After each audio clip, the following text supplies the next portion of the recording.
இப்போ நான் சொல்லப் போற சூழ்நிலையில நீங்க மாட்டிட்ட மாரி, கொஞ்சம் இமேஜின் பண்ணிக்கோங்க. உங்க கையில கொஞ்சம் சாப்பாடும், குடிக்கிறதுக்கு ரொம்பவே கம்மியா தண்ணியும் குடுத்து, உங்கள கொண்டு போய் ஒரு பாலைவனத்துக்கு நடுவுல இறக்கி விட்டுட்டு, அங்கிருந்து உயிர பிழைச்சு வெளியில வாங்கன்னு யாராவது சொன்னா, கேட்கிற நமக்கு என்ன தோணும்னா, கண்டிப்பா அந்த சாப்பாட்டையும், தண்ணியும் மட்டுமே பயன்படுத்தி, இந்த இடத்த விட்டு யாராலயும் உயிரோட தப்பிச்சு வர முடியாது. நிச்சயமா அதே இடத்துல அவங்க இறந்து போயிடுவாங்கன்னு தான் தோணும்.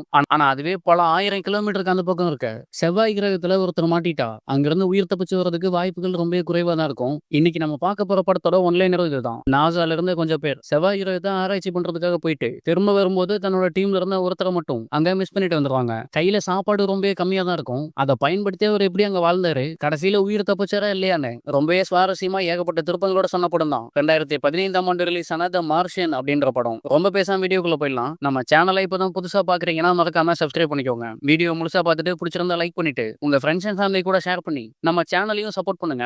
தினம் தினம் ஒரு புது வீடியோ நம்ம சேனல்ல அப்லோட் ஆயிட்டே இருக்கும். இப்போ இந்த கதைக்குள்ள போலாம். படத்தோட ஓப்பனிங் சீன்ல நாசால இருந்து கொஞ்சம் பேர் மார்ஸுக்கு ரிசர்ச்காக போயிருப்பாங்க. அப்படி அவங்க ரிசர்ச் பண்ணிட்டு இருக்கும்போது அந்த இடத்துல ஒரு மிகப்பெரிய புயலும் வருது. அதை நோட் பண்ண நாசா போன எல்லா சயின்டிஸ்டையும் ரொம்பவே சீக்கிரமா அங்கிருந்து கிளம்புங்கன்னு சொல்லுவாங்க. அதனால எல்லாரும் அடிச்சு பிடிச்சு அங்கிருந்து கிளம்பிட்டு இருக்கும்போது நம்ம படத்தோட ஹீரோவான மார்க் மட்டும் அந்த ஸ்பேஸ் ஷட்டில் இருந்து வெளியில இருப்பான். ஸ்பேஸ் ஷட்டிலுக்குள்ள வரதுக்கு முன்னாடியே புயல் ரொம்பவே அதிகமாகி ஒரு பெரிய ஆண்டனா வந்து மார்க் மேல விழுது. அவன் கூட பேசுறதுக்கு ஸ்பேஸ் ஷட்டிலுக்குள்ள இருந்த எல்லாருமே முயற்சி பண்ணுவாங்க. ஆனா எவ்வளவுதான் முயற்சி பண்ணாலும் மார்க் கிட்ட இருந்து எந்த ரிப்ளையுமே இல்ல. அதனால மார்க் இறந்து போயிட்டதா முடிவு பண்ணி மீதமுள்ள எல்லா சயின்டிஸ்டுமே அங்கிருந்து ஸ்பேஸ் ஷட்டில் எடுத்துட்டு பூமியை நோக்கி வந்துட்டு இருப்பாங்க. மார்க் அங்க இறந்து போயிட்டான்ற விஷயத்த நாசா கிட்டே இன்ஃபார்ம் பண்றாங்க. நாசா எல்லா மீடியாவையும் கூப்பிட்டு மார்ஸுக்கு ரிசர்ச்காக போன சயின்டிஸ்ட்ல மார்க் மட்டும் இறந்து போயிட்டான்னு சொல்லி மக்கள் கிட்ட அனௌன்ஸ் பண்றாங்க. அங்க கட் பண்ணி மார்ஸ் காட்டுறாங்க. அந்த மணல் புயலுக்குள்ள மாட்டி ஹீரோ இன்னும் உயிரோட தான் இருக்கான். ஆண்டனா வந்து இடிச்சதுனால சில கம்பிகள் அவனோட உடம்புல குத்தி இருக்கும். ஆனா உயிருக்கு எந்த ஆபத்தும் இல்லாம ரொம்பவே கஷ்டப்பட்டு அவனோட ஹப்புக்குள்ள வந்து கஷ்டப்பட்டு அவனோட காயத்துக்கு அவனே மருந்து போட்டுப்பான். இப்போ அவனோட உடம்பும் கொஞ்சம் ரெடி ஆகுது. ஹீரோ மேல வந்து விழுந்த ஆண்டனா மூலியமா தான் இந்த ஹப்ல இருந்து பூமிக்கு கான்டாக்ட் பண்ண முடியும். ஆனா இப்போ அந்த ஆண்டனாவை உடைஞ்சு போனதால ஹீரோ இங்க உயிரோடு இருக்கான்ற விஷயத்த நாசாக்கு தெரியப்படுத்த முடியல. ஹீரோ அதுக்கு முயற்சி பண்ணிட்டு இருப்பான். அதே நேரம் ஹீரோக்கு இன்னொரு விஷயமும் ஞாபகம் வருது. என்னன்னா இப்போ இருந்து 4 வருஷத்துக்கு அப்புறம் நாசாவோட இன்னொரு மிஷன் இருக்கு. அந்த மிஷனுக்காக இன்னொரு டீம் மார்ஸ்க்கு வருவாங்க. இன்னும் 4 வருஷம் மட்டும் ஹீரோ உயிரோட இருந்துட்டா போதும். எந்த பிரச்சனையும் இல்லாம பூமிக்கு போயிடலாம். ஆனா என்ன பிரச்சனைனா ஹீரோ இப்ப இருக்க அந்த ஹப்ல வெறும் 3 மாசத்துக்கு தேவையான சாப்பாடு மட்டும் தான் இருக்கு. ஏன்னா இவங்க வந்த மிஷினே 3 மாசம் மட்டும் தான். 3 மாசத்துக்கு அப்புறம் திரும்ப பூமிக்கு போயிடுவாங்கன்னு சொல்லி அதுக்கு தேவையான சாப்பாட்டை மட்டும் தான் கொண்டு வந்திருப்பாங்க. இந்த மிஷினுக்கு மொத்தமா வந்தது 6 பேர். அதனால 6 பேருக்கு 3 மாசத்துக்கு தேவையான சாப்பாடு கொண்டு வந்திருப்பாங்க. இப்ப இருக்கிறது ஹீரோ மட்டும் தான்றதால அதை வச்சு கணக்கு போட்டு பார்க்கும்போது கிட்டத்தட்ட 300 நாட்களுக்கு தேவையான சாப்பாடு இருக்கு. ஆனா மீதமுள்ள நாட்களுக்கு சாப்பாட்டுக்கு என்ன பண்றதுன்னு சொல்லி இப்ப உள்ள இருக்க காய்கறிகளை பார்த்துட்டு இருக்கும்போது ஹீரோக்கு இன்னொரு ஐடியா வருது. நம்ம பேசாம இந்த உருளைக்கிழங்க வச்சு இந்த இடத்துல விவசாயம் பண்ணா என்ன?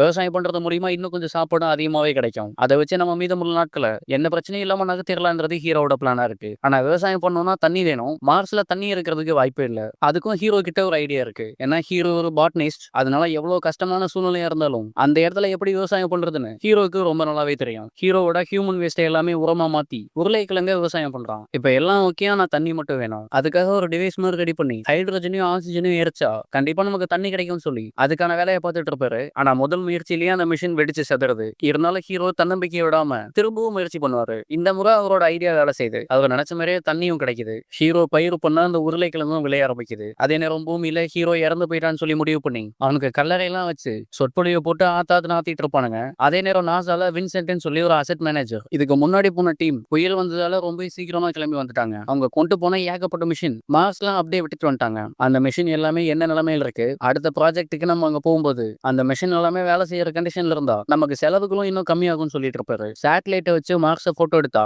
கண்டிப்பா அதை பிரஸ் கிட்ட கொடுத்து மக்கள் கிட்ட காட்டணும். அப்படி போட்டோ எடுக்கும்போது இறந்து போன ஹீரோவோட உடம்பு அங்க இருக்கும். அது இன்னும் நமக்கு பிரச்சனையை தான் கொடுக்கும். அதனால வேற ஏதாவது வழி இருக்கான்னு சொல்லி யோசிச்சு பார்ப்பாங்க. ஆனா எவ்வளவுதான் யோசிச்சாலும் சேட்டலைட்ல போட்டோ எடுக்கிறது தவிர வேற எந்த வழியுமே அவங்களுக்கு தெரியல. அதனால ஒரு மாசம் கழிச்சு மார்ஸ்ல இருக்க அந்த பேஸை போட்டோ எடுத்து பார்ப்பாங்க. அப்படி அந்த போட்டோல பார்க்கும்போது அங்க இருந்த ரோவரும் சோலார் பேனலும் இடம் மாதிரி இருக்கிறத நோட் பண்றாங்க. இப்பதான் ஹீரோ அங்க இன்னும் சாகல, உயிரோடு தான் இருக்கான்றது நாசாக்கும் தெரிய வருது. ஆனா நாசாவோட ஹெட் ஹீரோ உயிரோடு இருக்கான்ற விஷயத்த அவங்க டீம் கிட்ட சொல்ல வேண்டாம்னு சொல்றாரு. ஏன்னா மார்ஸ்ல இருந்து பூமிக்கு வர்றதுக்கு கிட்டத்தட்ட ஒரு வருஷத்துக்கு மேல ஆகும். ஏற்கனவே அந்த டீம் மார்ஸ்ல இருந்து கிளம்பி பூமியை நோக்கி வந்துட்டு இருக்காங்க. இப்ப ஹீரோ உயிரோடு இருக்கான்ற விஷயத்த அந்த டீம் கிட்ட சொன்னா அவங்கள ஒருத்தனாங்க வெட்டி தந்துட்டமேன்னு சொல்லி கில்ட்டா ஃபீல் பண்ணி திரும்ப மார்ஸுக்கு போய் ஹீரோவை காப்பாத்துற முயற்சியில இறங்கிடுவாங்க. அது அவங்க உயிருக்கும் ஆபத்துன்னு சொல்லி நாசாவோட ஹெட் டீம் கிட்ட சொல்லாம மறைக்கிறாங்க. அப்போ வின்சென்ட் தான் ஹீரோக்காக பேசி நமக்காக தான் மார்க் அங்க போய் மாட்டிட்டு இருக்கான். கிட்டத்தட்ட 40 மில்லியன் மைலுக்கு அந்த பக்கம் இருக்க ஹீரோவை எப்படி நம்மளால கைவிட முடியும்? கண்டிப்பா அவனை காப்பாத்துறதுக்கு ஏதாவது ஸ்டெப் எடுத்தே ஆகணும்னு சொல்லுவாரு. ஆனா வின்சென்ட் சொல்றத நாசாவோட ஹெட் காதுல கூட வாங்கிக்க மாட்டான். ஆனா இப்ப பிரச்சனை என்னன்னா இது பிரஸ் கிட்ட சொல்லிதான் ஆகணும். ஒருவேளை சொல்லாம விட்டோம்னா பின்னாடி பிரச்சனையாகும் முடிவு பண்ணி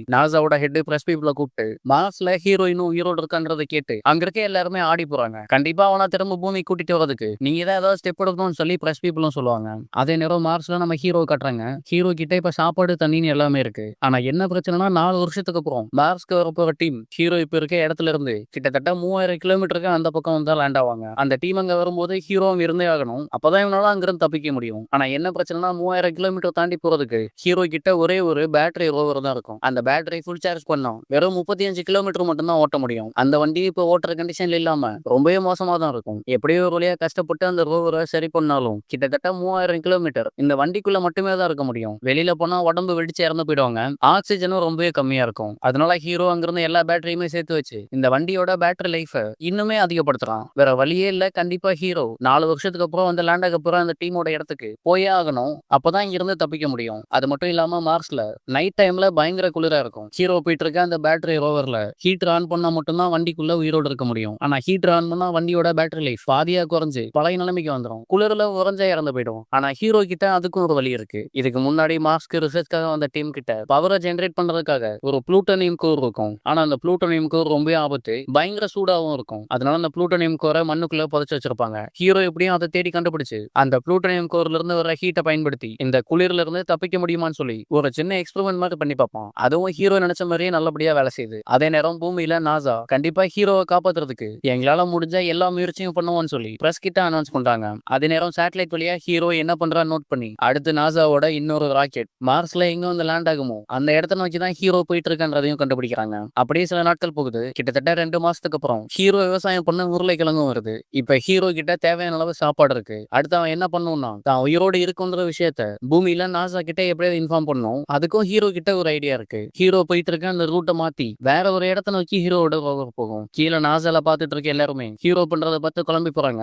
எதுக்காக அவன் திடீர்னு ரூட்டை மாத்துறான், அவனுக்கு என்ன பைத்தியமா பிடிச்சிருக்குன்னு சொல்லி எல்லாருமே ஹீரோ பண்றது தப்புன்ற மாதிரி தான் பாத்துட்டு இருப்பாங்க. ஆனா வின்சென்ட்டுக்கு மட்டும் தான் ஹீரோ என்ன பண்றான்றது புரியுது. ஹீரோ இப்ப எதுக்காக போயிட்டு இருக்கான்னா 1990 காலகட்டங்கள்ல நாசால இருந்து ஒரு ராக்கெட் போயிருக்கும். அந்த ராக்கெட்ல பாத் ஃபைண்டர்னு சொல்லி ஒரு பழைய டெக்னாலஜி யூஸ் பண்ணிருப்பாங்க. சொல்ல போனா ஒரு சின்ன ரோபோட் மாதிரி அந்த பாத் ஃபைண்டரை பயன்படுத்தி கேமரா வழியா பூமியில இருந்து மார்ஸ்ல என்ன நடக்குதுன்றத பார்க்க முடியும். ஆனா அதுல எந்த ஒரு டிஜிட்டல் டெக்னாலஜியும் இருக்காது. ரொம்பவே பழைய டெக்னாலஜி இது. மேல இருக்க அந்த பாத் ஃபைண்டர் கூட கனெக்ட் பண்றதுக்கு பூமியில இன்னொரு டிவைஸும் இருக்கும். ஆனா அந்த டிவைஸ் இப்ப நாசா கிட்ட இருக்காது, வேற ஒரு காலேஜ் கிட்ட இருக்கும். வின்சென்ட் உடனே கிளம்பி அந்த காலேஜுக்கு போய் பாத் ஃபைண்டர் கூட கனெக்ட் பண்ற அந்த டிவைஸையும் வாங்கிட்டு வரான். அதே நேரம் ஹீரோ மார்ஸ்ல மண்ணுக்குள்ள புதைஞ்சிருக்க அந்த பாத் ஃபைண்டர் டிவைஸையும் கண்டுபிடிப்பான். எல்லா சயின்டிஸ்டும் ரொம்பவே கஷ்டப்பட்டு அந்த பாத் ஃபைண்டர் டிவைஸை கனெக்ட் பண்றாங்க. வெற்றிகரமா அந்த 2 டிவைஸும் கனெக்டும் ஆகுது. ஆனா இந்த டிவைஸை வச்சு கேமராவை ரொட்டேட் பண்ணிக்க முடியும். ரொம்பவே லோ குவாலிட்டியில போட்டோ எடுக்க முடியும். மத்தபடி இந்த டிவைஸை வச்சு மெசேஜ் பண்ணவோ இல்ல பேசவோ எந்தவித கம்யூனிகேஷனுக்கும் இந்த டிவைஸ் பயன்படாது. ஆனா ஹீரோ கிட்ட அதுக்கும் ஒரு ஐடியா இருக்கு. ஹப்புக்குள்ள போய் 3 போர்டு எடுத்துட்டு வந்து என்னோட சிக்னலை உங்களால ரிசீவ் பண்ண முடியுதான்னு சொல்லி ஒரு போர்ட்ல எழுதி வச்சுட்டு 2 பக்கமும் எஸ்ஆர்னு சொல்லி இன்னொரு போர்டு வைப்பாரு. கேமரா எந்த பக்கம் திரும்புதோ அதை வச்சு பதில் தெரிஞ்சுக்கலாம். நாசால இருக்க சயின்டிஸ்டும் அந்த கேமரா ஆப்ரேட் பண்ணி எஸ்ன்ற பக்கம் திருப்பி எங்களால உங்களை பார்க்க முடியுதுன்றத ஹீரோ கிட்ட சொல்லுவாங்க. அதை பார்த்த ஹீரோ பயங்கர சந்தோஷமா துள்ளி குதிச்சிட்டு இருப்பான். ஆனா ஹீரோக்கு இப்படியே ஒவ்வொரு கொஸ்டினா கேட்டு எந்த காலத்துல நம்ம கம்யூனிகேட் பண்றது அப்படின்னு நினைச்சு ரொம்பவே சோகமாகறான். ஆல்பபெட்டை வச்சு கம்யூனிகேட் பண்ண முடியாது. ஏன்னா இங்கிலீஷ்ல கிட்டத்தட்ட 26 லெட்டர் இருக்கு. 26 லெட்டரையும் 26 போர்ட்ல எழுதி வச்சு அந்த ஒவ்வொரு லெட்டருக்கிட்டையும் கேமரா போகும்போது அந்த லெட்டரை எழுதி அவங்க என்ன சொல்ல வராங்கன்றத புரிஞ்சுக்கிறதுக்குள்ள போதும் போதும் ஆயிடும். அதனால வேற ஏதாவது ஐடியா பண்ணணும்னு சொல்லி ஆக்ஸா டெசிபிள்னு சொல்லி இன்னொரு மெத்தடா ஹீரோ பயன்படுத்துறாரு. இந்த மெத்தட் மூலியமா ரொம்ப ஈஸியா என்ன சொல்ல வராங்கன்னு சொல்லி ரொம்பவே சுலபமா புரிஞ்சுக்க முடியும். அதையே பூமியில உள்ள நாசாவும் பண்றாங்க. எப்படியோ அந்த டேபிளோட உதவினால ஹீரோ நாசா கூட கம்யூனிகேட் பண்றான். அவங்களும் சில கேள்விகள் கேட்கறாங்க. ஹீரோவும் அதுக்கு பதில் சொல்றான். எவ்வளவு சாப்பாடு இருக்கு, இன்னும் எவ்வளவு நாளுக்கு உங்களால சாப்பாடை வச்சு சமாளிக்க முடியும்னு சொல்லி சில கேள்விகள் கேட்பாங்க. அதே நேரம் ஹீரோவும் சில கேள்வி கேட்பான். ஆனா இந்த மெத்தடை யூஸ் பண்ணி கம்யூனிகேட் பண்றதும் கொஞ்சம் டிலே ஆகுது. ஏன்னா பூமியில இருந்து மார்ஸ்க்கு இருக்க டிஸ்டன்ஸ் இந்த சிக்னல் கடந்து போகணும்னா ரொம்பவே டைம் எடுக்குது. அதனால ஹீரோ கிட்ட அந்த ஹப்ல இருக்க சிஸ்டம்ல சில கோடிங்க மாத்த சொல்லி ரொம்பவே கஷ்டப்பட்டு மெசேஜ் பண்ற அந்த ஃபியூச்சரை எனேபிள் பண்றாங்க. கிட்டத்தட்ட 3 மாதங்களுக்கு அப்புறம் ஹீரோ பூமி கூட கம்யூனிகேட் பண்றான். நாங்க உங்களை வாட்ச் பண்ணிட்டு தான் இருக்கோம். நீங்க எதுக்கும் பயப்பட வேண்டாம். உங்களுக்கு தேவையான சாப்பாடு தண்ணி எல்லாமே கொண்டு வரதுக்கான ராக்கெட்டை நாங்க ரெடி பண்ணிட்டு இருக்கோம். கூடிய சீக்கிரம் அந்த ராக்கெட்டை உங்களுக்கு அனுப்பிடுவோம். தைரியமா இருக்குன்னு சொல்லுவாங்க. அதுக்கு ஹீரோவும் நன்றி சொல்லிட்டு நான் உயிரோடு இருக்க விஷயத்த என்னோட டீம் கிட்ட இன்ஃபார்ம் பண்ணிட்டீங்களான்னு சொல்லி கேட்பான். ஆனா அதுக்கு பதில் சொல்றதுக்கு நாசால இருக்க எல்லாருக்குமே ஒரு தயக்கம். கடைசியா அவங்க கிட்ட உண்மையை சொல்லிதான் ஆகணும்னு முடிவு பண்ணி உங்க டீமுக்கு நீங்க உயிரோடு இருக்க விஷயத்த நாங்க சொல்லல, எங்களை மன்னிச்சிருங்கன்னு சொல்லுவாங்க. அதை பார்த்த உடனே ஹீரோ பயங்கர கோவப்பட்டு நம்ம இப்போ லைவ்ல உட்கார்ந்துருக்கோன்றத கூட மறந்துட்டு நாசாவோட ஹெட்டை போட்டு பயங்கரமா திட்டுவான். இப்ப நாசாக்கும் வேற வழி இல்ல. ஹீரோட டீம் கிட்ட அவன் உயிரோடு இருக்கான்ற விஷயத்தையும் சொல்றாங்க. ஹீரோ உயிரோடு ஹீரோட இருக்கான்ற விஷயம் அந்த டீமுக்கு தெரிஞ்ச உடனே எல்லாருமே ரொம்ப கில்ட்டா ஃபீல் பண்றாங்க. நம்மள ஒருத்தனா அங்க விட்டுட்டு வந்துட்டோம். அவன் இறந்து போயிட்டான்னு நினைச்சு தான் வந்தோம். ஆனா இப்போ அவன் உயிரோட இருக்கான். அவனை போய் எப்படியாவது காப்பாத்தியே ஆகணும்னு சொல்லி அந்த டீமோட கேப்டனும் முடிவு பண்றாரு. ஆனா அவரால தனியா எந்த முடிவும் எடுக்க முடியாது. நாசாவோட ஆர்டர் கீழ தான் வேலை பார்த்தாகணும். அதே நேரம் நாசால ஹீரோ கிட்ட இருக்க சாப்பாட்டை வச்சு இன்னும் ஒரு 6 இல்லனா 8 மாசம் வரைக்கும் தான் அவன் தாக்கு பிடிக்க முடியும். ஆனா ஒன்னும் பிரச்சனை இல்ல. நம்ம ஒரு ராக்கெட்டை ரெடி பண்ணி அதுக்குள்ள நம்ம ஃபுட் சப்ளை கொண்டு போகக்கூடிய ராக்கெட்டை ரெடி பண்ணி ஆகணும்னு சொல்லுவாங்க. ராக்கெட்டை ரெடி பண்ணி ஃபுட் சப்ளை அனுப்புறதுக்கு ஏறக்குறைய 8 இருந்து 10 மாசம் ஆகும். அது வரைக்கும் அவங்க கிட்ட சாப்பாடு இருக்கு. அதை வச்சு எப்படியாவது ஹீரோ உயிர் தப்பிச்சிருவான். ஃபுட் சப்ளை அனுப்பக்கூடிய ப்ராசஸ இன்னும் கொஞ்சம் வேகப்படுத்துங்க. எப்படியாவது நம்ம அவனை காப்பாத்தி ஆகணும்னு சொல்லுவாங்க. அதே நேரம் ஹீரோக்கு இன்னொரு பெரிய பிரச்சனையும் வருது. என்னன்னா ஹீரோ தங்கி இருந்த அந்த ஹப் ஏதோ ஒரு டெக்னிக்கல் இஷ்யூ ஆகி வெடிச்சு செதறது. மார்க் மேலே ஏகப்பட்ட அடி போட்டிருக்கும். மார்க் போட்டிருந்த சூட்டும் டேமேஜ் ஆகுது. கிட்டத்தட்ட சாவ நேர்ல பார்த்துட்டு வந்திருப்பான். அதனால ஹீரோ இவ்வளவு நாளா கஷ்டப்பட்டு விளைவிச்ச உருளைக்கிழங்கு எல்லாமே வீணா போகுது. அதை பார்த்து ஹீரோ ரொம்பவே கஷ்டப்பட்டு இருப்பான். இப்ப நாசா என்ன சொல்றாங்கன்னா, உங்க கிட்ட இருக்க சாப்பாட்டை 3ல ஒரு பங்கு தான் சாப்பிடணும். அதாவது ஒரு நாள் சாப்பிட வேண்டிய சாப்பாட்டை 3 நாளுக்கு சாப்பிடணும். அந்த மாதிரி பிரிச்சு வச்சு சாப்பிடுங்கன்னு சொல்லுவாங்க. ஹீரோவும் வழக்கமா சாப்பிடுறத விட ரொம்பவே கம்மி பண்ணி சாப்பிட்டுட்டு இருப்பான். இப்போ மார்ஸ்லாம் அவங்க கிட்ட இருந்த சாப்பாடு எல்லாமே டேமேஜ் ஆனதுனால ஹீரோக்கு அனுப்ப வேண்டிய ஃபுட் சப்ளை ராக்கெட்டை எவ்வளவு சீக்கிரம் முடியுமோ அவ்வளவு சீக்கிரம் அனுப்பணும்னு சொல்லி வேலை எல்லாமே சீக்கிரமா முடிப்பாங்க. ஃபுட் சப்ளை கொண்டு போகக்கூடிய ராக்கெட்டை ரெடி பண்ணி லான்ச்சும் பண்றாங்க. ஆனா அந்த ராக்கெட்டோட த்ரஸ்டர்ல ஏற்பட்ட ஒரு பிரச்சனையினால நடுவானத்துல அந்த ராக்கெட் வெடிச்சு செதறுது. அதை பார்த்து எல்லாரோட நம்பிக்கையும் உடைஞ்சு போகுது. இதுக்கப்புறம் ஹீரோவை காப்பாத்துறதுக்கு எந்த வழியும் இல்ல. ஏன்னா நாசா கிட்ட வேற ராக்கெட்டும் இல்ல. இன்னொரு ராக்கெட்டை ரெடி பண்ணி திரும்ப ஹீரோக்கு ஃபுட் சப்ளை அனுப்புற வரைக்கும் அவனால அங்க உயிரோட தாக்கு பிடிக்க முடியாது. என்ன பண்றதுன்னு தெரியாம எல்லாரும் குழம்பி போயிருக்கும்போது சைனா தானா முன் வந்து எங்க கிட்ட இருக்க ராக்கெட்டை உங்களுக்கு தர்றோம். அதை வச்சு ஃபுட் சப்ளை அனுப்புங்க. மார்க்கை எப்படியாவது காப்பாத்துங்கன்னு சொல்லி சைனா ஹெல்ப் பண்றதுக்காக வருவாங்க. அதே நேரம் ஏரோடைனமிக்ஸ் படிச்சிட்டு இருக்க ஒரு ஸ்டூடெண்ட் இன்னொரு ஐடியா சொல்றான். என்னன்னா ஹீரோட டீம் மார்ஸ்ல இருந்து கிளம்பி பூமியை நோக்கி வந்துட்டு இருக்காங்க. சொல்லப்போனா பூமிக்கும் மார்ஸுக்கும் நடுவுல இப்போ அந்த டீம் டிராவல் பண்ணிட்டு இருக்காங்க. நம்ம பூமியில இருந்து மார்ஸுக்கு ராக்கெட் அனுப்புறது ரொம்பவே கஷ்டமான விஷயம். நம்ம ஃபுட் சப்ளைய மார்ஸுக்கு அனுப்புறதுக்கு பதிலா மார்ஸ்ல இருந்து வந்துட்டு இருக்க ஹீரோட டீமோட ஷிப்புக்கு அனுப்பிட்டா அவங்க கிட்ட ஏற்கனவே இருக்க ஃபுட்டோட சேர்த்து நம்ம 2 வருஷத்துக்கு தேவையான ஃபுட் அனுப்பிட்டா 1 வருஷத்துக்கு தேவையான ஃபுட்டை மட்டும் வச்சு அவங்க ரிட்டர்ன் கிளம்பி மார்ஸுக்கு போயிடுவாங்க. மார்ஸ்ல மாட்டிட்டு இருக்க ஹீரோ அங்க இருக்க ஒரு பழைய த்ரஸ்டரை பயன்படுத்தி ஸ்பேஸ் கொண்டாந்தா போதும். இவங்க போயிட்டு இருக்க ஷிப்ல அவனை கேட்ச் பண்ணிட்டு மீதமுள்ள 1 வருஷம் ஃபுட்டை பயன்படுத்தி அவங்க பூமிக்கும் வந்துடலாம். யாருக்கும் எந்த பிரச்சனையும் இருக்காது. இதுதான் அந்த பையனோட ஐடியா. அதை கேட்டு நாசால இருக்க எல்லா சயின்டிஸ்டுக்கும் கண்டிப்பா இந்த பிளான் ஒர்க் அவுட் ஆகும், நல்ல ஐடியான்னு சொல்லி அந்த பையனா பாராட்டுவாங்க. ஆனா நாசாவோட ஹெட் அதுக்கு சம்மதிக்க மாட்டாரு. ஏன்னா ஒருத்தனோட உயிரை காப்பாத்துறதுக்காக அந்த ஷிப்ல இப்ப வந்துட்டு இருக்க 5 பேரோட உயிரை என்னால பணையம் வைக்க முடியாது. என்ன நடந்தாலும் சரி அந்த ஷிப்ல வந்துட்டு இருக்க 5 பேரும் இன்னும் 6 மாசத்துக்குள்ள பூமியில தரையிறங்கி ஆகணும். கண்டிப்பா அவங்க திரும்ப மாஸ்க்கு போறதுக்கு நான் சம்மதிக்க மாட்டேன்னு சொல்லிட்டு அங்க இருந்து போயிடுவாரு. ஆனா நாசாவோட வைஸ் பிரசிடென்ட் இங்க பூமியில நடக்கிற எல்லாத்தையுமே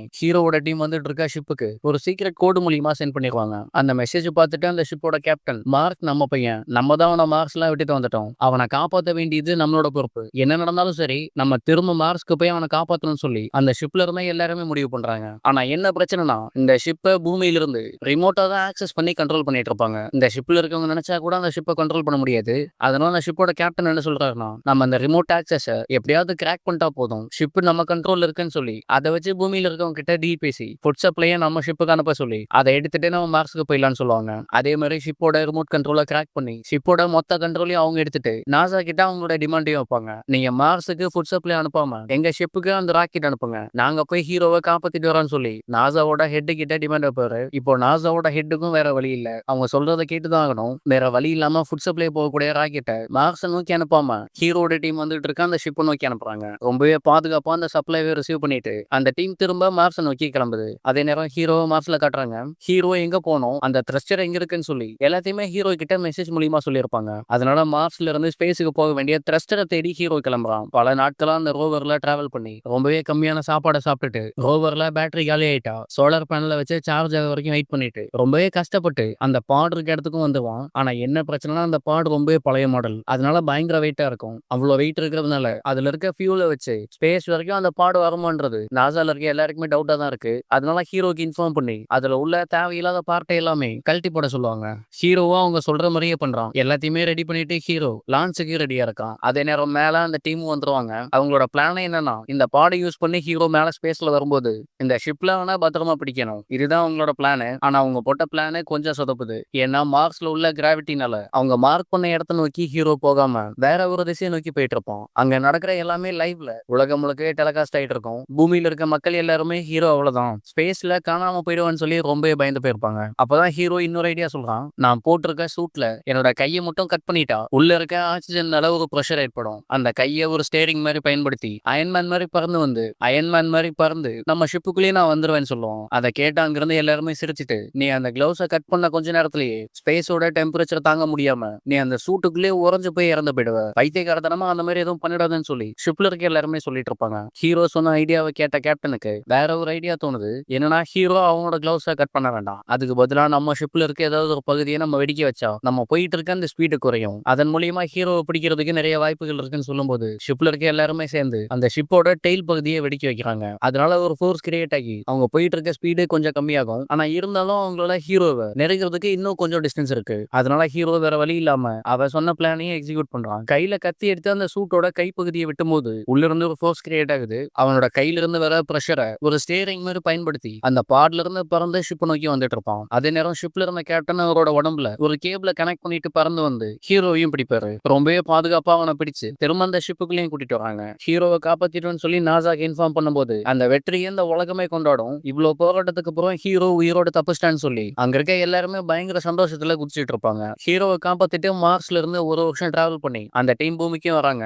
அந்த ராக்கெட் லேண்ட் ஆகும்போது உலகத்துல இருக்க எல்லாருமே ஹீரோவை காப்பாத்தியாச்சுன்னு சொல்லி ஏதோ அவங்களே உயிரோட தப்பிச்சு வந்த மாதிரி பயங்கரமா கொண்டாடிட்டு இருப்பாங்க. அதுக்கப்புறம் அந்த டீம்ல இருந்த எல்லாருமே அவங்களோட குடும்பத்து கூட போய் சேர்ந்து மகிழ்ச்சியா அவங்களோட வாழ்க்கையை வாழ்ந்துட்டு இருப்பாங்க. ஹீரோவும் ஒரு காலேஜ்ல ப்ரொஃபஸரா ஜாயின் பண்றான். எப்படி மாஸ்ல இருந்து தப்பிச்சு வந்தான், அங்க என்னெல்லாம் பண்ணா, எவ்வளவு கஷ்டப்பட்டான்னு சொல்லி ஸ்டூடெண்ட்ஸ்க்கு கிளாஸ் எடுக்கிற மாதிரி காட்டி இந்த படத்தை இங்கேயே முடிக்கிறாங்க. இந்த படம் எப்படி இருந்துச்சுன்னு உங்களோட கருத்துக்களை கமெண்ட்ல சொல்லுங்க. வீடியோ பிடிச்சிருந்தா லைக் பண்ணிட்டு நம்ம சேனலையும் சப்ஸ்கிரைப் பண்ணுங்க. தினம் தினம் ஒரு புது வீடியோ நம்ம சேனல்ல அப்லோட் ஆயிட்டே இருக்கும். நாளைக்கு இன்னொரு நல்ல வீடியோல உங்களை பாக்குறேன்.